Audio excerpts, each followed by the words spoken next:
जय श्री राम दोस्तों। आप लोग तो सभी जानते हैं कि द्रौपदी के वस्त्रहरण कारण ही महाभारत जैसे महाविनाशक युद्ध हुआ था। लेकिन क्या आपको ये पता है कि द्रौपदी के वस्त्रहरण क्यों हुए थे? आज हम इसी के बारे में पूरी विस्तार में जानेंगे कि द्रौपदी के वस्त्रहरण क्यों हुए थे। अगर आप चैनल पे नए हैं तो चैनल को सब्सक्राइब और वीडियो को लाइक जरूर से कर दीजिएगा, क्योंकि इसी तरह का स्पिरिचुअल वीडियो मैं आप लोगों के लिए लाता रहता हूँ। पांडवों ने जब इंद्रप्रस्थ राज्य का शुभारंभ किया तो संसार का सभी राज्यों को निमंत्रण दिया था, तो दुर्योधन भी वहां पर जाकर पहुंचा था। लेकिन इंद्रप्रस्थ को देवशिल्पी विश्वकर्मा ने बनाया था, इसीलिए इंद्रप्रस्थ मायावी था।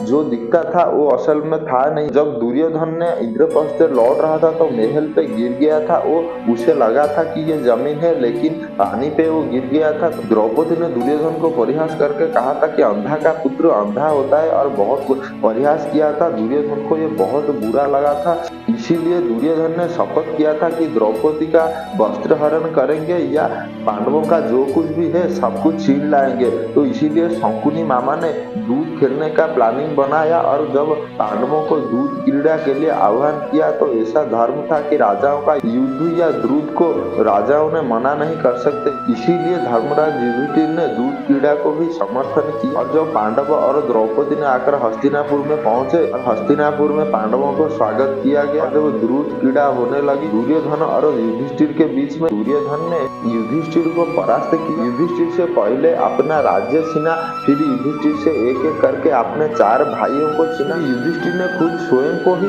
दांव पे लगाया, फिर भी युधिष्ठिर ने हार गए। फिर युधिष्ठिर ने द्रौपदी को दान में लगाया, फिर भी द्रौपदी को जब युधिष्ठिर ने हार गए, तभी दुर्योधन ने कहा था कि द्रौपदी और सभी तुम सब मेरे दास बन गए हो। और दुर्योधन ने आदेश दिया था कि मेरी दासी द्रौपदी को आदेश दो मेरे सेवा पे आके प्रस्तुत हुए। लेकिन द्रौपदी ने मना कर दिया था कि मैं दुर्योधन का दासी नहीं हूँ, मैं दुर्योधन की सेवा में प्रस्तुत नहीं हो सकता। लेकिन पितामह भीष्म, गुरु द्रोणाचार्य और महारथी कर्ण सब बोल रहे थे कि ऐसा गलती तुम मत करो, ये महाविनाशक कार्य तुम मत करो। लेकिन दुर्योधन किसी की भी बात नहीं माना। दुर्योधन ने दुशासन को आदेश दिया कि तुम जाओ और द्रौपदी के बाल खींचकर उसे यहाँ पर लेकर मेरे सामने प्रस्तुत करो। और दुशासन ने भी अपने भाई दुर्योधन का आदेश मानकर गया और द्रौपदी का बाल खींचकर राज्यसभा में लाकर प्रस्तुत किया।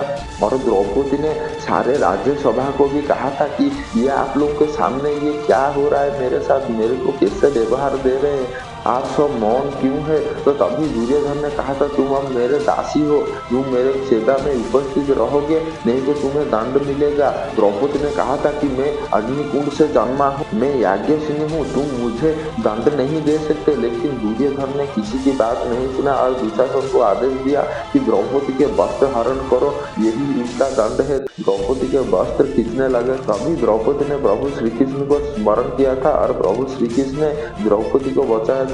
और दुशासन कपड़े खींचते खींचते थक गया, लेकिन द्रौपदी के शरीर से वस्त्र ही नहीं खत्म हुए। तो ऐसे अत्याचार हुआ था द्रौपदी के ऊपर। अब आप लोगों को पता चला कि दुर्योधन ने अपमान पाया था इंद्रप्रस्थ में, इसीलिए द्रौपदी का वस्त्र हरण हुआ। अगर आपको वीडियो अच्छा लगे तो वीडियो को लाइक और चैनल को सब्सक्राइब जरूर से कर दीजिएगा। जय श्री राम।